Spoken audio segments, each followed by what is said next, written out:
today. I thought I'd bring you on this, I guess, project guitar, I guess what I'm going to call it. I have this young lady who cuts my hairs for me. Says we got talking, somehow or another, we got on the subject talking about guitars, and she said, I got a guitar, you can just have it if you want it. I don't know what to do with it. It's just sitting around in my apartment collecting dust. And she said, but if you want it, I'll bring it in and you can come and get it. And I said, well, yeah, I'll take it. I didn't know what kind of guitar it was. She didn't even know what it was. But it's a Fender acoustic, as you can see. It's electric. It's got the Fishman electronics in it. I don't know if they work or not yet. The battery doesn't have battery in it. It has some typical scratching on it and stuff. But all in all, it looks like it's in pretty good shape. It's just been, you can tell it's been laying around being used and abused. Just not played much. It does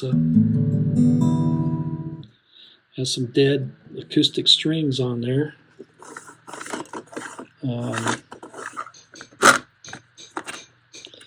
So what we're going to do is I'll be replacing the strings. I'm going to work on the action. I don't think the truss rod's ever been adjusted to. It's got quite a bit of a bow in it. But I'm going to show you something that I learned a long time ago on guitars. Is I don't care if they're electric or acoustic, but anytime you go out trying out acoustics or electrics, make sure you carry a quarter with you. Now, it's not the exact measurements, but I want to show you about string action. If you take that quarter and you lay it there on the 12th fret, can you see the space between the quarter and the string there? See how much that bounces off there? I like my action on acoustics to be laying really close to that quarter. And on electric guitar, you want it to fit really snug. If it's not within that quarter thickness, then your guitar is out of spec. And this is definitely quite a ways out. And so we're going to take care of that. First, I'm going to adjust that truss rod. I'm just sitting here looking at it. When you line it up with the strings going across that neck, you can see that's got this bow in it like this, and so it's a significant bow. And how you check the bow, there's one of two ways you can do this.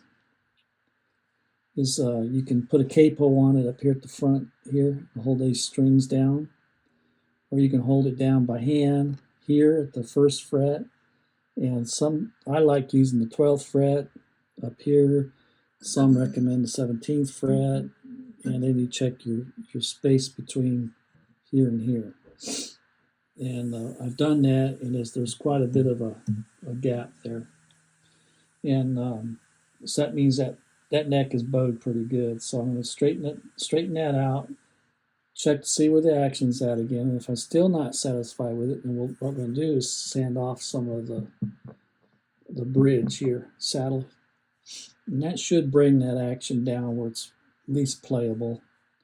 And I'll put me on a new set of strings, and while I got these strings off, I'll clean the guitar and all that stuff, and I'll take you through the processes and how I'm doing all this stuff, and I'll set this up on a tripod, and so I'm not holding it, but it's in fairly good shape, for free. I mean, I'm not going to argue about it.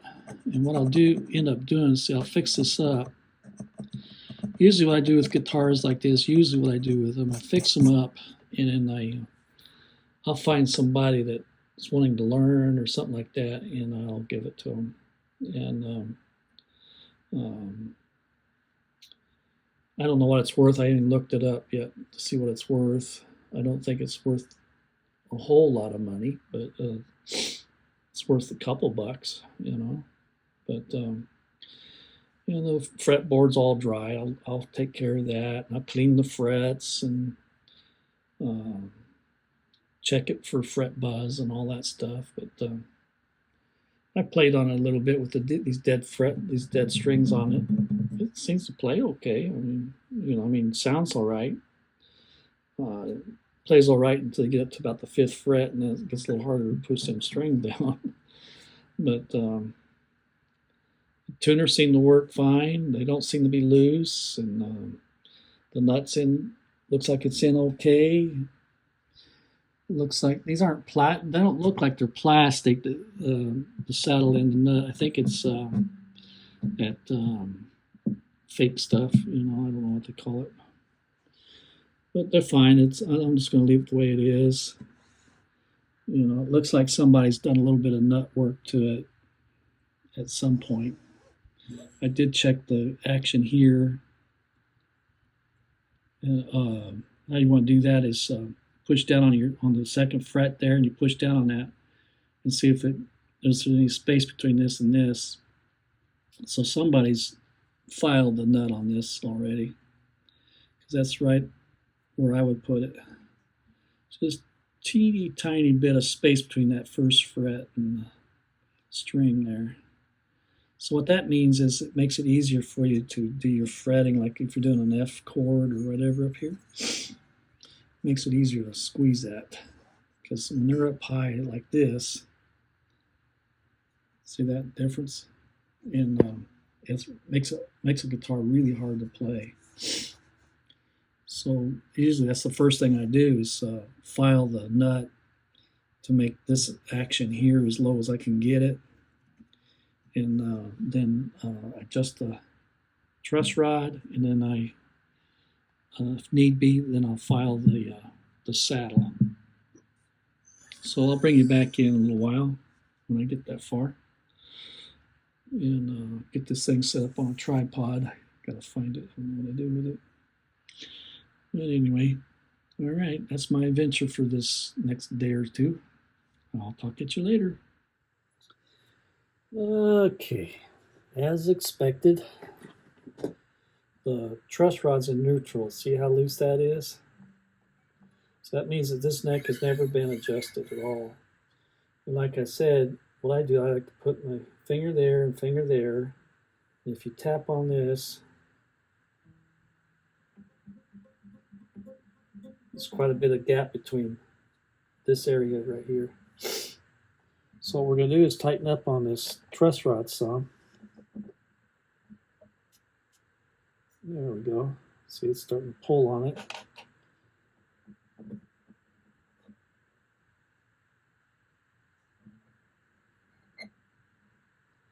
And I check it again. Sometimes got to hold it up so you can see what's going on.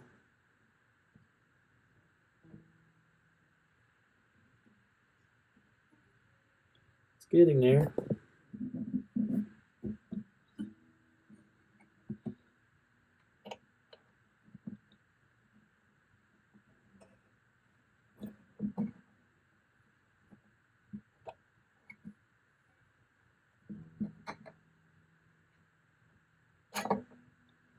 And since this neck hasn't looked like it's never been touched, I'm going to be a little more aggressive on it than I usually am. Usually just want to turn these things quarter turns, and that's what I'm doing it in quarter turns.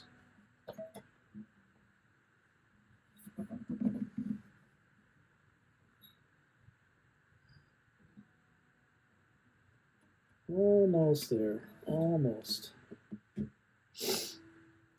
Yeah, you can loosen up on the strings too if you want. It makes life a little easier, but I'm going to just do it this way.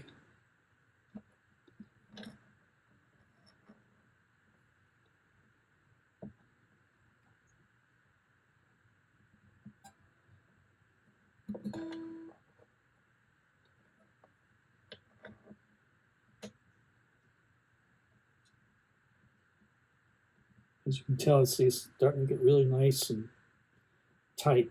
The truss rod is, so you don't want to put too much more pressure on it. Yep, that's it right there. So now we'll take our quarter, like I showed you earlier, and slide that underneath there and see where we're at. And it's still up not quite a ways, but it's better than what it was. So what we're going to do now is I'm going to loosen the strings. I'm going to pull that saddle out and start working on lowering that saddle down just a little bit. See if we can get that where it at least touches the top of that quarter. It's a lot better than it was.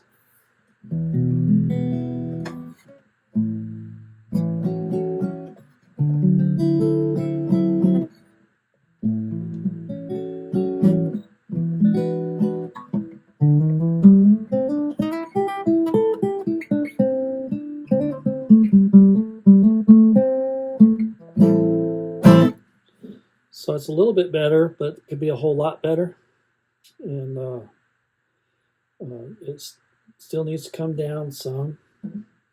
And I could probably tighten up on that truss rod just a little bit more. See, once it's sitting here acclimating, it's pulling. And so I could probably tighten up on it some more. I'll do that right now in front of the camera here.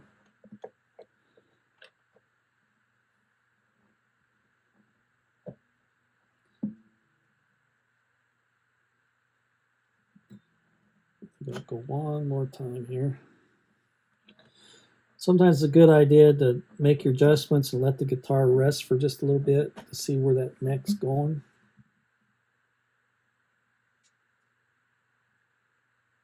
I heard it move that time. And yeah, that's better. Yeah, we'll let it set for an hour or two, and I'll come back in and check it before I do anything else, and I'll see how let that wood adjust to its new tension. And because sometimes just sitting, it'll pull itself around a little bit. And then once I get this all flattened out to where I want it, I like my necks almost flat. I forgot to mention that. I like them almost flat. I'd like them. I don't like a lot of relief in my necks like some people out there do. See, it's already, I could go just a little bit more. Yeah. And I like to go about a sheet of paper, like 20-pound bond paper, thickness between my string and my frets on the fifth up here. And I find in most cases, electric or acoustic, that's plenty. You don't need a big, huge forward bow in your neck. And it actually makes it feel better when playing it. When when they're more flat than they are curved.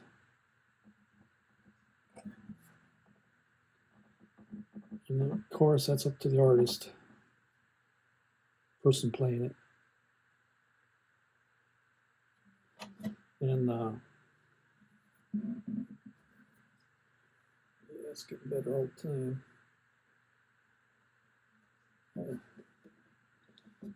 So anyway, I'll let it sit for a little bit, and I'll come back in a little while and see where we're standing. And then probably I just noticed the bridge saddle's got a crack in it, so I may have to look in my stuff up here, see if I got another bridge for it. Looks like somebody slammed something on top of it here. It's got a fine little crack right there where that G string comes across there. And I'll see if I have another saddle for it. I probably do. And so we'll probably change the saddle out on it. Dang it. But anyway, that's where we're at right now. So I'll bring you back in just a little bit. So I looked at my inventory here, and I've got several here It look like they'll work. So we'll see. We're going to test fit a couple here to see what they look like and how they fit. I got one here that's been kind of cut down, so I'm hoping we'll test it out right now and see how that works. I had to pull the pins so I could get these strings loose.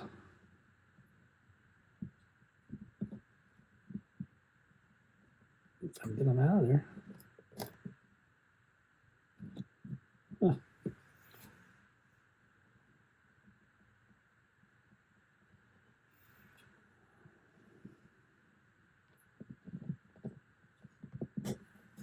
They're stuck in there, that's for sure. There we go. There's that one. There's that one.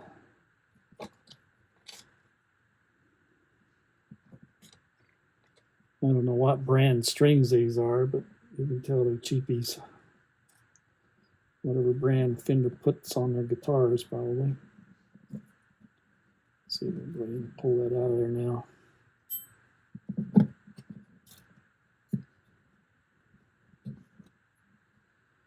Yeah, somebody definitely hammered on this a little bit. It's hard telling what they've banged on it or whatever. See how it's got that groove. It's an actual crack right there, and then there's another one right there, and there's another one right there. Somebody banged something on her. And I noticed the down inside there where the Fishman pickup is a braided copper wire. Let's see if this works first.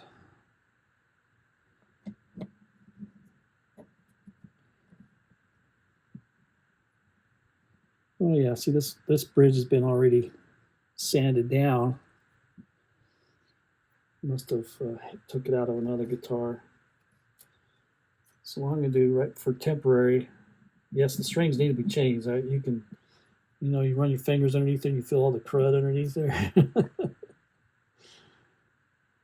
Anyway, we're going to go ahead and stick these back on for now. So I just want to check my action before I go too much further. What we'll do is we'll end up pulling these pins back out again to put new strings on. It's just the way I do things.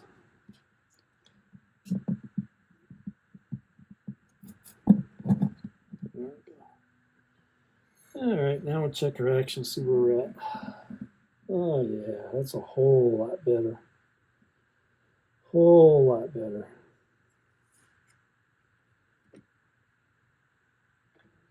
Yeah, see my quarter is right on the string. It's right where I want it at.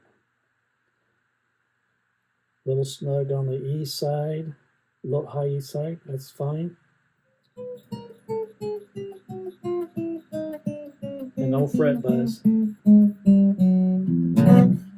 So what we'll do now is go ahead and loosen this back up, pull the pins, and see if I can look in my inventory here and see if I can find a set of strings for it. But while I have the strings off, we're going to go ahead and clean it, put some oil on that fretboard, and restringer, and it'll be done. Alrighty, I'll bring you back in just as soon as I can. Talk at you later. Okay, real quick here, I'm cleaning the frets off, and all the crud that's on here. I just take a little bit of 4/0 steel wool to it. Yeah, I know there's some of you out there, oh, don't use steel wool.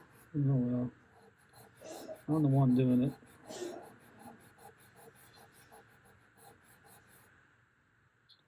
And basically all I'm doing is just clean, like I said, just cleaning that crud off of here.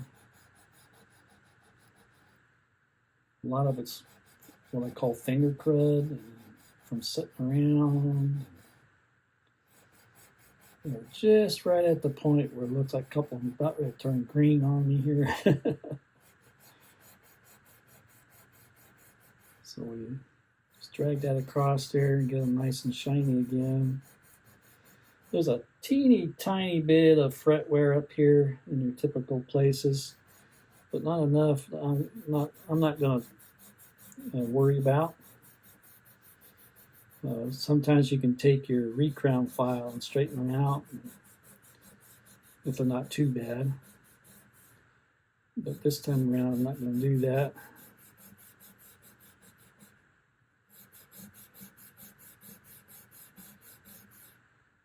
And we'll get this guitar playing like it should. It'll make somebody a nice little guitar.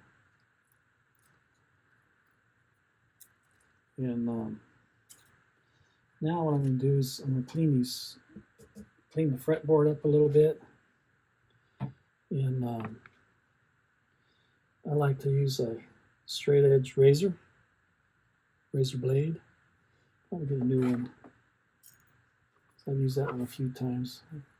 I buy these by the hundreds in a box. And now what I do is I just take and I'm just going to lightly scrape over that just to help get some more of that crud off the fretboard. It's obvious somebody's had hand lotion on their hands and played this thing.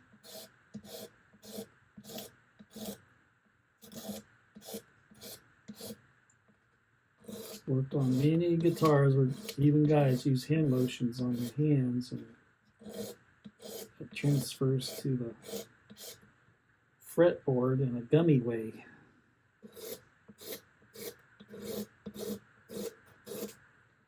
Well, it's a good idea if you're going to play guitars to wash your hands with soap and water before you play them.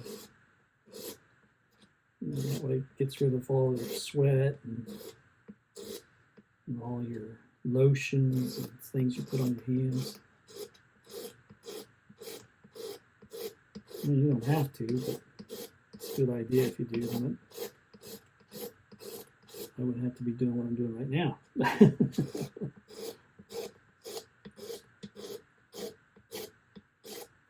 And the straight edge usually works pretty good for this. You can also use paper towel, a damp paper towel, not a sopping wet one. And go over it, and a lot of times it'll clean off a lot of dirt and grime. As you can see, this is going pretty quick. It's been sitting around, so it's the stuff that's on it's pretty dried out. So what I'll do right after this is I'll oil the board.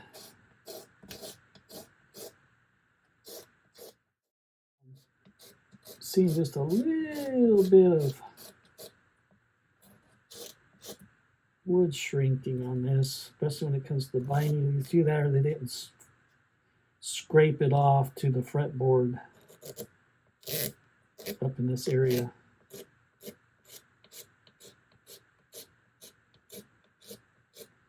And sometimes on these lower line guitars, they don't really waste a whole lot of time on them. So this one here is going to probably play better than it did from the factory or from the guitar store or whatever. Today's music stores aren't as meticulous in their guitars anymore. They, back not too long ago, guitar stores, before they put their guitars out for sale, would already go through a setup process on them before they sold them. Well, they don't do that anymore because they want to charge you for it. and I'm going to charge you for the setup. And right now, it's around $100 to have a setup done to a guitar. And it's after the fact that you buy it. It used to be a way you can negotiate some deals when you were. Oh, this is what I use. I've been using this for many years at Feed and Wax. Howard Feed and Wax. It's orange oil with beeswax in it. And as you just seen me, I put it on a rag. I don't ever pour it right onto the fretboard. And I just rub that in.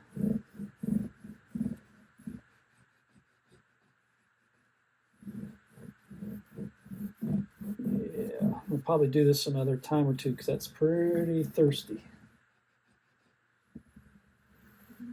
That'll give it some oil down in there. You see, I hope that came across how much that changed. So that shows you some of the dirt that was on there. Another thing I like to use is this product right here, this Mean Green. I found it does not hurt the guitar body at all. Your finishes. Plus, it cleans all the crap off of it. And believe me, this has got. It doesn't show up on camera as much as it does here when I'm looking at it. And same thing. You want to. I don't never spray right on my work. I spray on my rag.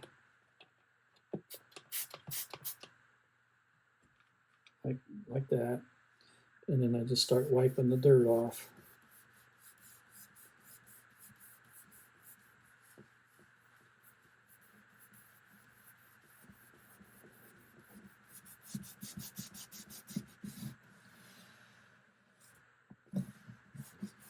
I just like it a lot when I'm able to rescue a guitar. I don't think this one's that old. I haven't looked, like I said, I haven't looked up the numbers or nothing.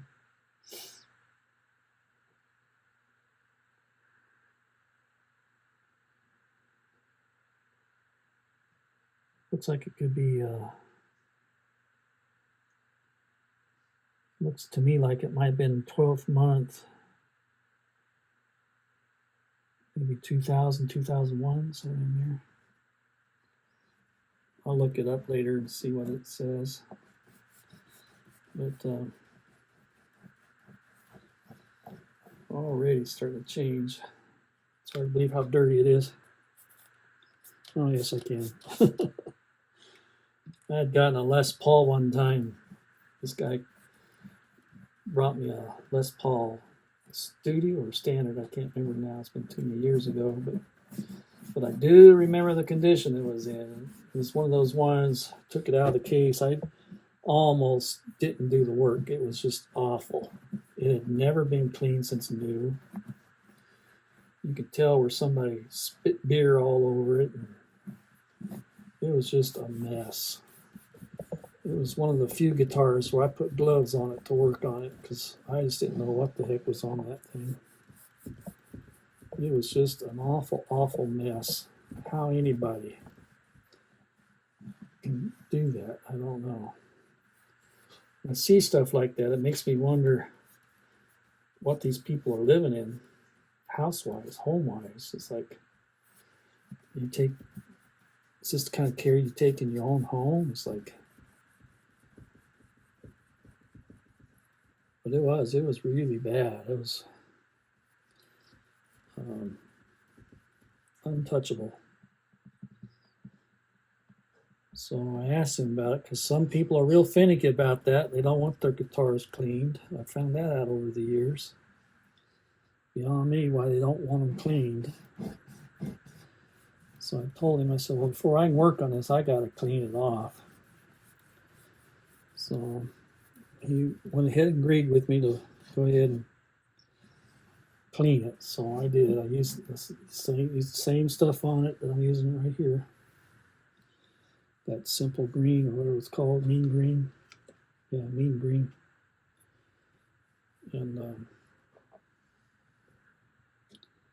time it's all said and done, this thing will look so much better, feel better to the hands too.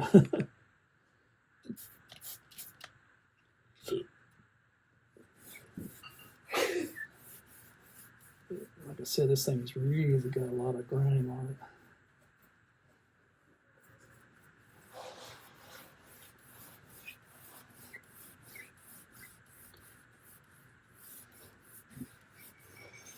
Not too much I'm going to do about the buckle rash and stuff like that's on the back of this. So like I said, I'll just fix this up a little bit. And then I'm probably going to give it away.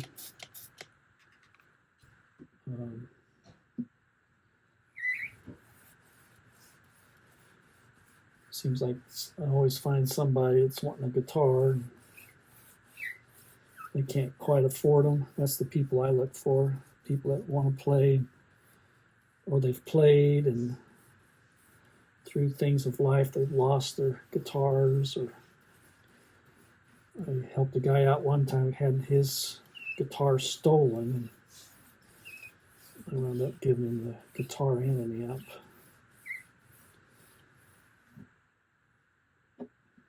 Sometimes you just got to do that, you know. I've been blessed. I've owned well over 200 guitars in my day. And so why not bless other people? Get over the greed, and you don't have to make a buck on everything. So anyway, I was just informed it's my dinner time.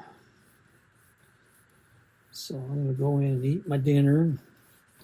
This is looking whole much better. Looks like the back of it's black, so I was unsure of it. See, that is just a really, really dark mahogany color. That's probably what it is, more so than being black. But I'll come back after dinner and finish cleaning her up. Then we'll string her up and put a battery in it, see if the electronics work in it. Alrighty, I'll talk at y'all later. Well, alright, got her all cleaned up, oiled up, looking good. I looked around to see what kind of strings I have on hand. I have a set of elixirs, so I'm going to put those on here. I didn't have another brand of strings, so I'll just use these. Keeps me from having to order them. These are 1152s elixir. You know, I usually buy these like in what do you call it? In a variety pack. You know, like not a variety, but you know, in a multi-pack. And I think they come into, these came in 5-set pack or something like that.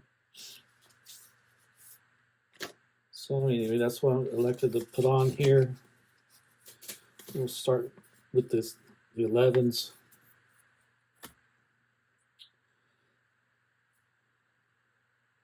Now what I like to do is I take this part right here, and I like to take and put a little bend in it so that it curls that eyelet instead of just putting it straight into the, see how I curled it? So now when you take your pen, you just set that in there like that. What that should do, it should bring that, when it goes down in there, it'll bring that around that pen so it's not dragging on the bottom of your pen. You get what I'm getting at? Here's the B string.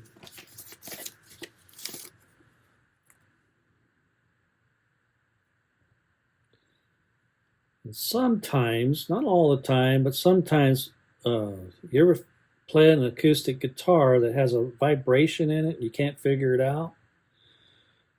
Sometimes it's because these,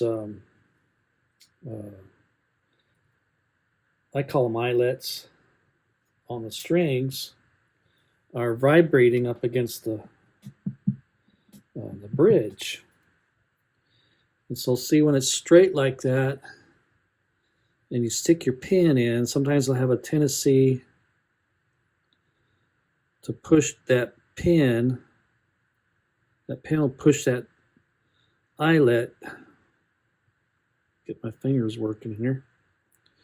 There we go. We'll push that eyelet right on the bottom of that. And what that's doing is that allows that to vibrate up against your bridge.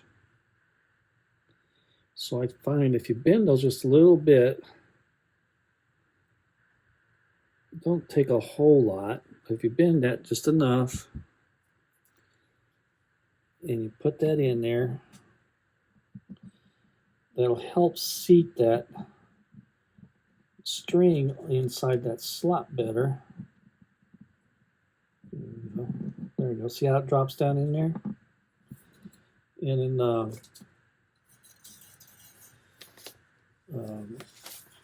it'll help at the seat, and you won't get all that vibration from it. And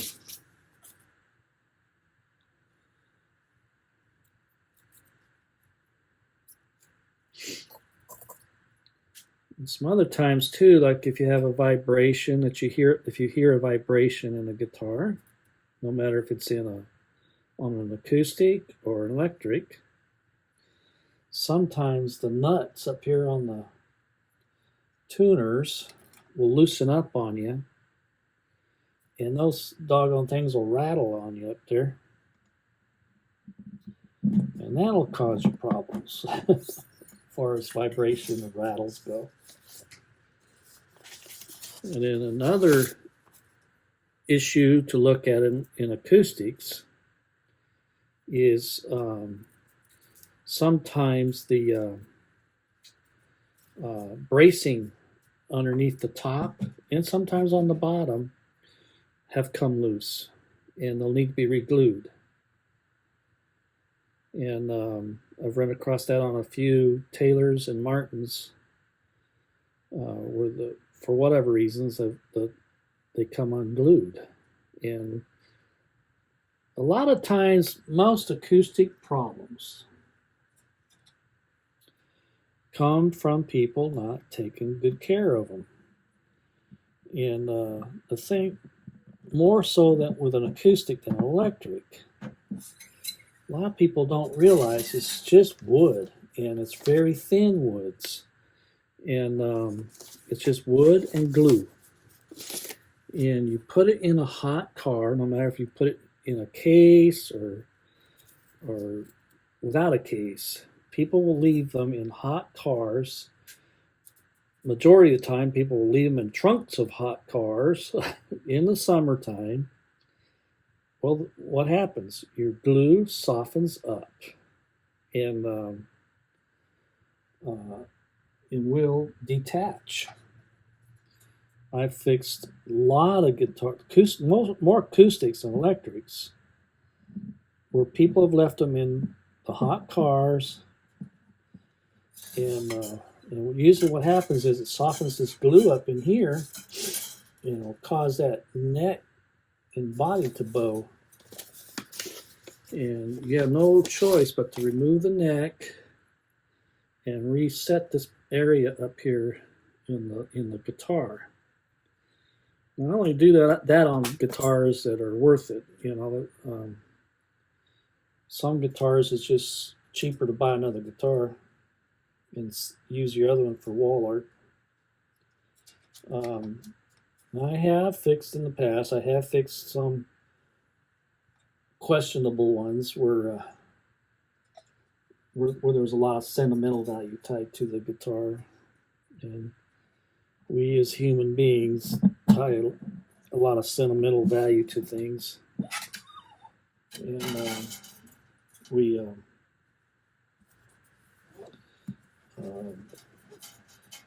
And so sometimes that sentimental value is worth more than anything than the guitar is worth. And that's with anything. It doesn't necessarily have to be a guitar. And wipe off some of the oil that's I smeared on there. So now I went ahead and stuck all them in there. So I'll start off with the low E here, and I have one of these little twisty thingies. Now what I like to do, I know there's a lot of different techniques that people do, and that's fine. But this is the way I've done it over years of time. I've just grown accustomed to the way I do it. Doesn't mean it's right or wrong, but I'll pull that up in there like that. And what I do is I take my finger and my thumb, and I come up here, and I pull up on that about that far, and then I just take my winder, and I take that string, and I put it under or over the top of the string, this part of the string right here. And once it comes around, and I bend that up there like that, pull this down, and just wind that up underneath. So now what that does, see, that locks that string in.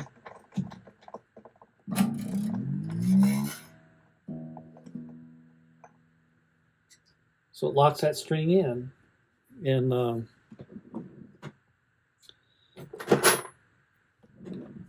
then I snip that wire off. Just like that. And as you can see, this doesn't take all that long.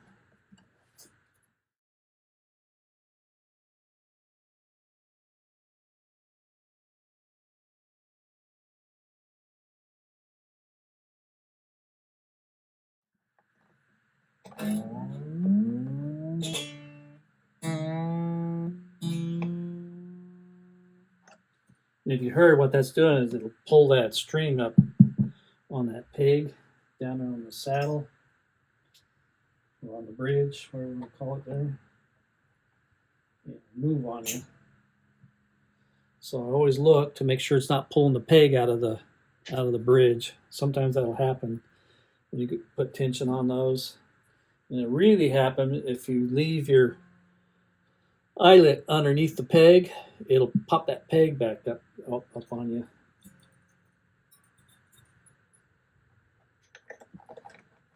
I just wanted to walk you through how I do this process. It's rare that I get a chance to show a setup process on an acoustic or even electric at that matter. Next time I do a setup on electric, I'll have to do the filming on that too. Let me find a tuner. I use on acoustic guitars, I use these a lot on here. These little clip-on snarks, or what you want to call them. Yeah, we got something buzzing there, huh?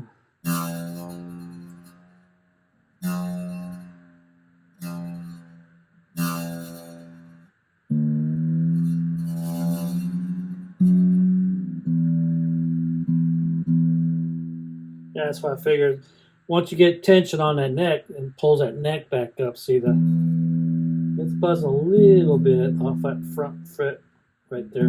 That means that nut's cut too low here. I didn't do that. That was already done.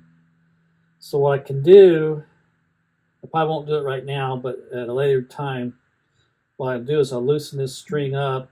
I'll take a little bit of CA glue and baking soda and stick it down in that groove and then recut that groove to bring that up off of there a little bit.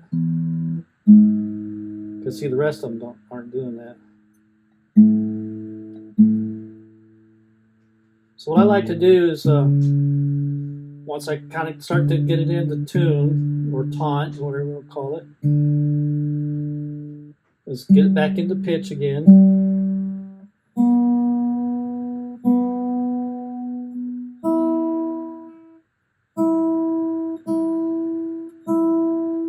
So now what I do is I just pull on these strings like this.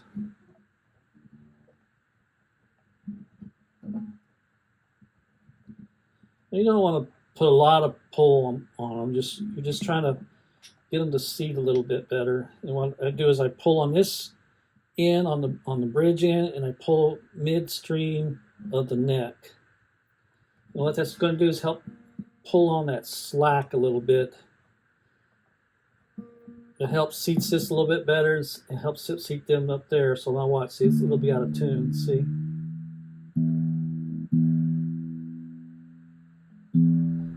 There she is, all strung up, cleaned up, new strings on it, actions set right where I want it.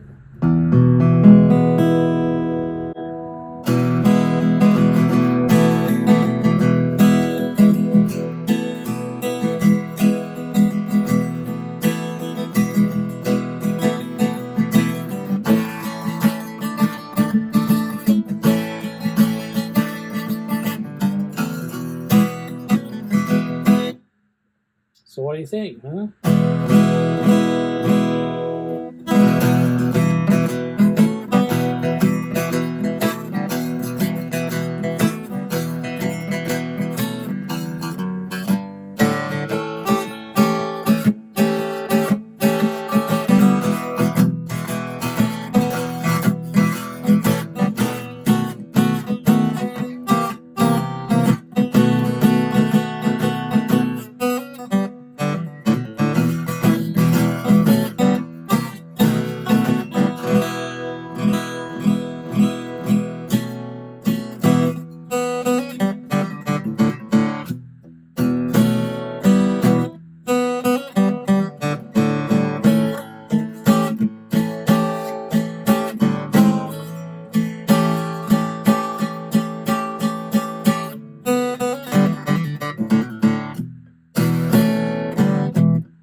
Well, there you go. Sweet little guitar, playing good now. Like I said, I'll come back in another day or two.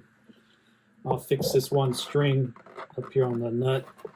That's all it's wrong. Somebody's overfiled it is all. That's string on the first fret is just a little bit too low.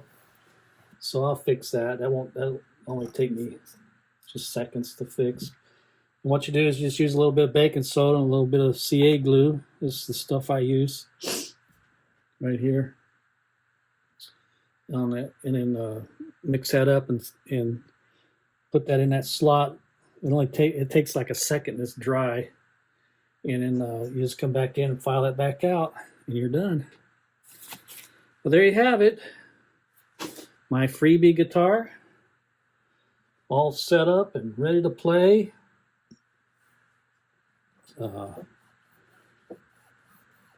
For what it is, I think it came out pretty good. I'm really tickled over it. It has like I said, it's not in bad shape.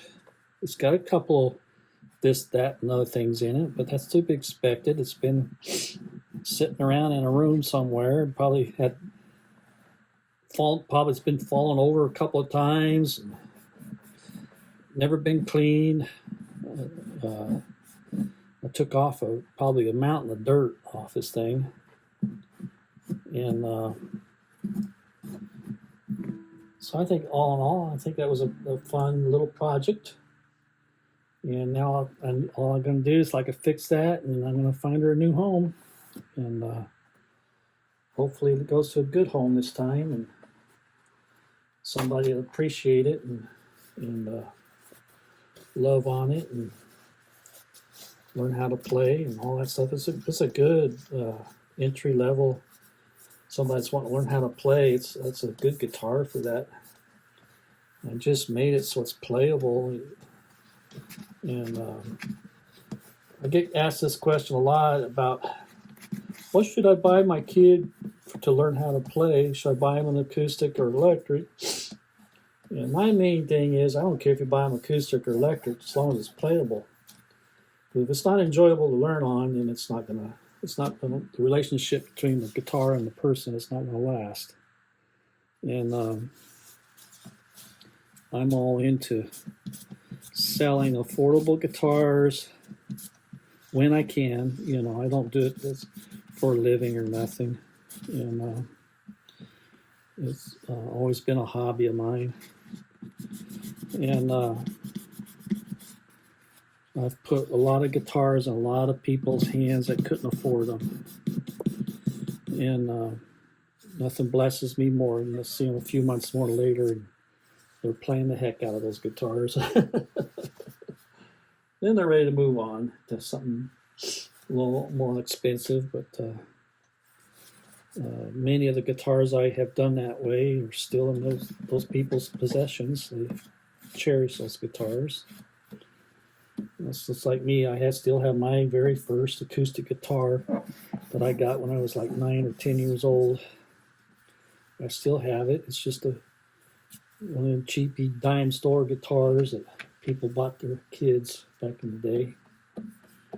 But I keep it. It's in its case in my closet. And someday I'll get it out and hang it on the wall or something. But there you have it. Alrighty, I'll talk at y'all later. Have a bit peace, and we'll see you then.